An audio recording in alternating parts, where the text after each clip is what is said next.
everyone, welcome to Fine Tune Your English with Mary. അപ്പോൾ ഇന്നത്തെ നമ്മുടെ ക്ലാസ്സിൽ നമ്മൾ 3 കുട്ടിക്കുറുമ്പുകളെ കുറിച്ചാണ് പഠിക്കാൻ പോകുന്നത് കേട്ടോ. ഈ 3 കുട്ടിക്കുറുമ്പുകളെ നമ്മൾ ശ്രദ്ധയോടെ ഹാൻഡിൽ ചെയ്ത് കഴിഞ്ഞാൽ അവരവരുടെ പ്ലേസുകളിൽ പോയി ഇരുന്നോളും. മറിച്ച് നമ്മൾ ഒരു ചെറിയ ശ്രദ്ധക്കുറവ് കാണിച്ചാൽ ഒരാൾ ചിലപ്പോൾ അടുത്ത ആളുടെ സ്ഥലത്ത് പോയി ഇരിക്കാൻ സാധ്യതയുണ്ട്. അപ്പൊ നമ്മുടെ 3 കുട്ടിക്കുറുമ്പുകളാണ് prepositions ആയ in, on and at.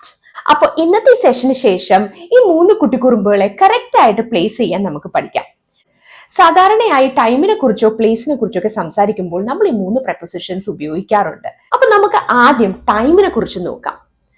നമ്മളൊരു വലിയ കാലയളവിനെ കുറിച്ച്, അതായത് ഒരു ലോങ് പീരീഡ് ഓഫ് ടൈമിനെ കുറിച്ച് ജനറൽ ആയിട്ടാണ് സംസാരിക്കുന്നതെങ്കിൽ, like months or years, decades, century, ഇതിനെ കുറിച്ചൊക്കെ ആണെങ്കിൽ ഒരു ലോങ് പീരീഡ് ഓഫ് ടൈമിനെ കുറിച്ചാണ് സംസാരിക്കുന്നതെങ്കിൽ, ജനറൽ ആയിട്ടാണ് സംസാരിക്കുന്നതെങ്കിൽ നമ്മൾ ഇൻ ആണ് ഉപയോഗിക്കുന്നത്. For example, in April, in 2016, in the 21st century. ഇവിടെ എല്ലാം ജനറൽ ആയിട്ട് ഒരു കാലയളവിനെ കുറിച്ച്, ഒരു ലോങ് പീരീഡ് ഓഫ് ടൈമിനെ കുറിച്ചാണ് നമ്മൾ സംസാരിക്കുന്നത്. So we use in. ഇപ്പൊ നമ്മൾ കുറച്ചും കൂടെ സ്പെസിഫിക് ആയിട്ട് നമ്മൾ ഒരു ഡേനെ കുറിച്ചോ ഡേറ്റിനെ കുറിച്ചോ പറയുന്നുണ്ടെങ്കിൽ നമ്മൾ ഓൺ ആണ് യൂസ് ചെയ്യേണ്ടത്. For example, on the 25th of December, on Saint Thomas day, അല്ലെങ്കിൽ ഓൺ ഇൻഡിപെൻഡൻസ് ഡേ. അപ്പൊ നമ്മൾ ഒരു പെർട്ടിക്കുലർ ഡേനെ കുറിച്ച് ഡേറ്റിനെ കുറിച്ച് ഇവിടെ പറയുകയാണ്.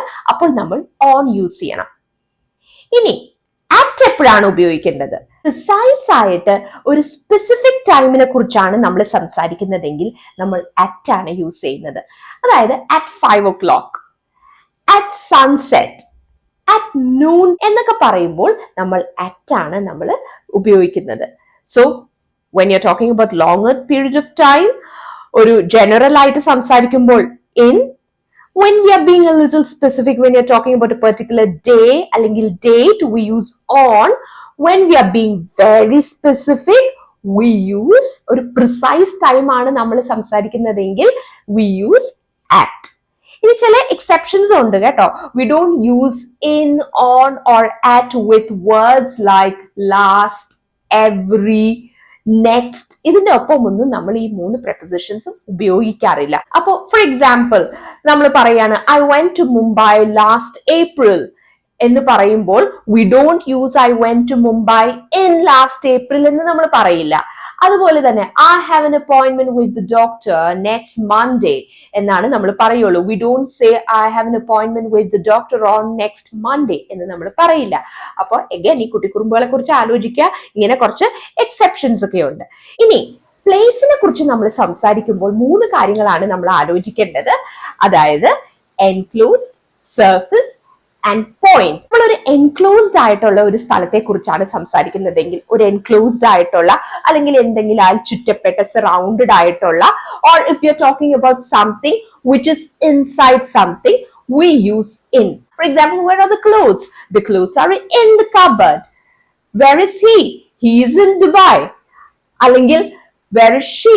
She is in her room. അപ്പൊ എൻക്ലോസ്ഡ് ആയിട്ടുള്ള സ്ഥലങ്ങളെ കുറിച്ചാണ് നമ്മൾ ഇവിടെ സംസാരിച്ചത് അല്ലെ. ഒരു റൂം, ഇൻ ദ റൂം, അല്ലെങ്കിൽ in the cupboard. And geographically talking, a country is also surrounded by other places.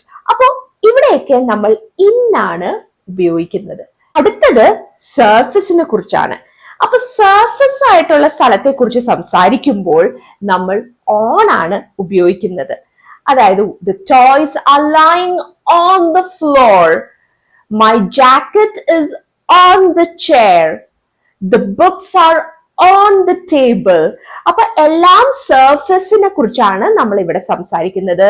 So we use the preposition on. ഇനി at ഉപയോഗിക്കുന്നത് എപ്പോഴാണ്?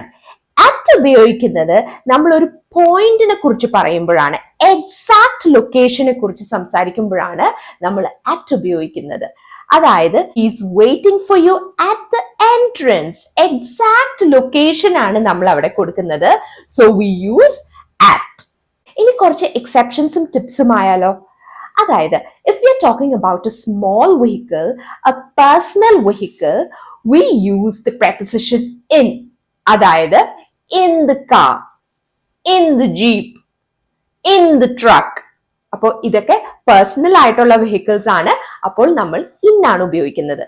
But if we are talking about a large vehicle or a public vehicle, public transportation, we use on.